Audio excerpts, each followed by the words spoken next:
the sun. Oh, there is no one else like Him. Magandang umaga po sa ating lahat at aking morning devotions for today ay mabasa po siya sa taga mga Pilipos chapter 2. Basahin ko na lang po para buo. Yan. Sabi dito, tularan ang pagpapakumbaba ni Kristo. So bago ang lahat, Lord, thank you Lord for this day. Thank you Lord for the life. Thank you Lord for the life of my employer. At thank you Lord po sa part na to. At thank you Lord po sa mga manunood. Let your be done Lord sa aking buhay. At sana itong munting channel ay makatulong po sa mga baguhan. In Jesus name I pray. Amen. So magandang araw po at mainit konti but okay lang. Yan. Tularan ang pagpapakumbaba ni Kristo. Kaya sa kung mayroon anumang kasiglaan kay Kristo, kung mayroon anumang kaaliwan sa pag-ibig, kung mayroong anumang pakikisama ng Espiritu, kung mayroon anumang pagkagiliw at habag, ay lubusan ninyo ang aking tuwa sa pagkakaroon ng gayon din pag-iisip. Magtaglay ng gayon ding pag-ibig na magkaisa ng diwa at may isa lamang pag-iisip. Huwag ninyong gawin na anuman ang pagpapaligsahan o pagmamataas, kundi sa kabanalan ituring na ang iba ay higit na mabuti kaysa iyong sarili. Huwag tingnan ang bawat isa sa inyo ang kanyang sariling kapakanan, kundi ang kapakanan ng iba. Magkaroon kayo ng inyong gintong pag-iisip na kay Kristo Jesus din naman, na siya bagamat nasa inyo ng Diyos ay hindi niya itinuring na isang bagay na dapat panghawakan ang pagiging kapantay ng Diyos, kundi hinubaran niya ang kanyang sarili at kinuha ang anyong alipin na naging katulad ng tao at palibhasa na tagpuan sa inyo ng tao. Siya'y nagpakababa ng kanyang sarili at naging masunurin hanggang sa kamatayan. Maging sa kamatayan man sa krus, kaya siya naman ang itinataas ng Diyos. At siya'y binigyan ng pangalang higit sa lahat ng pangalan, upang sa pangalan ni Jesus, lumuhod ang bawat tuhod sa langit at sa lupa at sa ilalim ng lupa.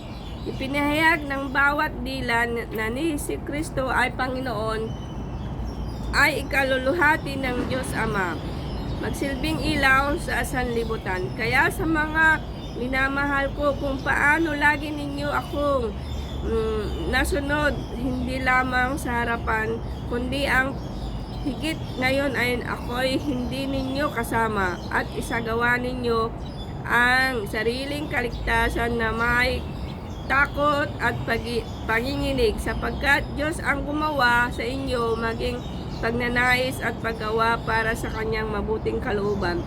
Gawin ninyo ang lahat ng mga bagay na walang pabulong at pagtatalo, upang kayo'y maging walang sala at walang malay, mga anak ng Diyos na walang dungis sa gitna ng isang salinlahing liko at masama, na sa gitna nila'y lumiliwanag kayong tulad ng mga ilaw sa sanlibutan, na naghahawakan sa salita ng buhay, upang may ipagkapuri ako sa araw ni Kristo, na hindi ako tumakbo ng walang kabuluhan, ni nagpapagalman ng walang kabuluhan.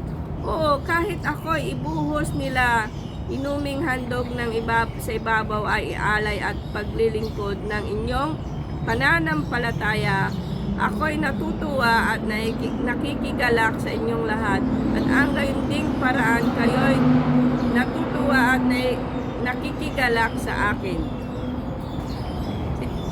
Ngunit umaasa ako sa Panginoong Hesus na suguin kaagad sa inyo si Timothy, upang ako naman ay mapanatag sa pagkakaalam ko ng mga bagay tungkol sa inyo, sapagkat wala akong sinuman na katulad niya na tunay na nagmamahal sa akin at inyong kapakanan, sapagkat pinagsisikapan nila ang lahat ng paraan sa kanila sa sariling kapakanan, hindi ang mga bagay ni Hesukristo. Ngunit nalalaman ninyo, subok na ni Timothy, kung paanong naglingkod ang anak sa ama, ay kasama ko siyang naglingkod sa Ebanghelyo. Siya ang aking inaasahang suguin kaagad kapag nakita ko kung ano ang mangyayari sa akin. At nagtitiwala ako sa Panginoon na di magtatagal at makakarating din naman ako. Ngunit iniisip kong kailangan pa ring isugo sa inyo si Epaprodito na aking kapatid, kamanggagawa at kapwa-kawal. Ang inyong sugo ay lingkod para sa aking pangailangan. Yamang siya'y nananabik sa inyong lahat at siya'y namanglaw sapagkat ang inyong nabalitaan siya'y nagkasakit. Totoo ngang nagkasakit siya na malapit ng mamamatay, ngunit kinahabagan siya ng Diyos at hindi lamang siya kundi pati ako upang ako'y huwag magkaroon ng patong-patong na kalungkutan. Kaya't higit akong masigasig, suguin siya upang pagkakitaang muli ninyo sa Kanya, kayo'y magalak at mabawasan ang aking kalungkutan. Kaya tanggapin ninyo siya sa Panginoon ng buong galak at ang gayong mga tao ay pangalan ninyo. Sapagkat dahil sa pagpapagal kay Kristo ay nabingit siya sa kamatayan at isinuong ang panganib ang kanyang buhay upang punan ang kakulangan ng inyong paglingkod sa akin. Ang salita ng Panginoon, di po ba? Napakasaya pong maglingkod sa Panginoon. Sabi nga po dito, huwag tignan ang isa na inyong kanyang sariling kapakanan, kundi kapakanan ng iba. Magkaroon kayo sa inyong ganitong pag-iisip na may Kristo Jesus din naman.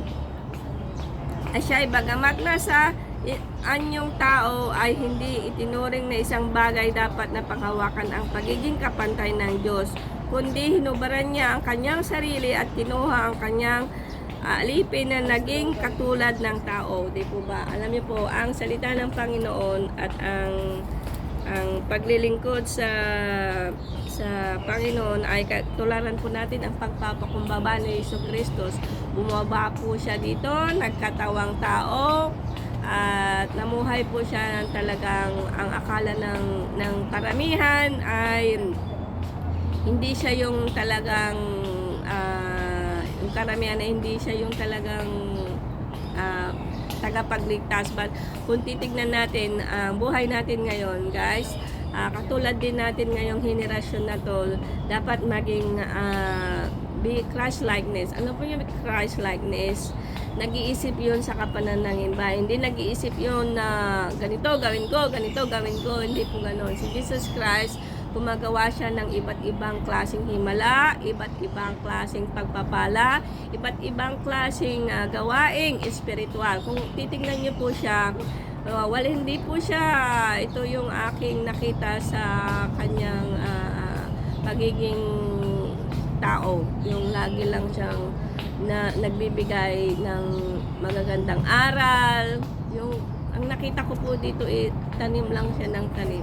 Alam niyo po, tanim ng tanim, kahit wala siyang aanihin, yung parang ibig sabihin, turo lang siya ng turo lang siya ng turo, pero never siya kung narinig na pahingi naman, di ba? Ang sabi lang niya, magbalik loob kayo sa Panginoon ng buong buo.